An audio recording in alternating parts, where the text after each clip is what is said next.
could a young, uneducated kid write such an intricate book as the Book of Mormon? With limited education and being pulled out of school at age 12, Charles Dickens published his first book, The Pickwick Papers, at the age of 24 with 953 pages, and a few years later, at the age of 31, published his best-known novel, A Christmas Carol. Christopher Paolini began writing Aragon after graduating from homeschool at the age of 15. With 544 pages and multiple timelines, it took a year of writing plus 1 year of revisions before publishing. 3 best-selling sequels followed within 12 years. With no formal education, Mary Shelley published her first book, Frankenstein, at 19 years old. It took 1 year to write the novel with multiple narrators who pick up this story on the singular timeline. Jyoti Guptara dropped out of school at the age of 15 to become a full-time writer. At the age of 17, he and his twin Suresh published their first book. At 600 pages, The Conspiracy of Calyspia became the first of the twins' best-selling trilogy. At 31 years old, J.K. Rowling published her first book, Harry Potter and the Sorcerer's Stone. With 320 pages, it was the first of the 7-book best-selling series.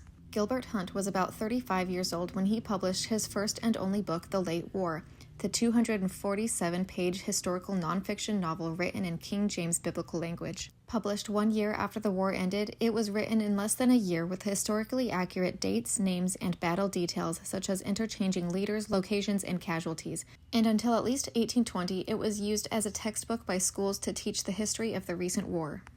23-year-old Joseph Smith began writing the manuscript for the Book of Mormon with his wife Emma as a scribe in early 1828 and published the book in 1830.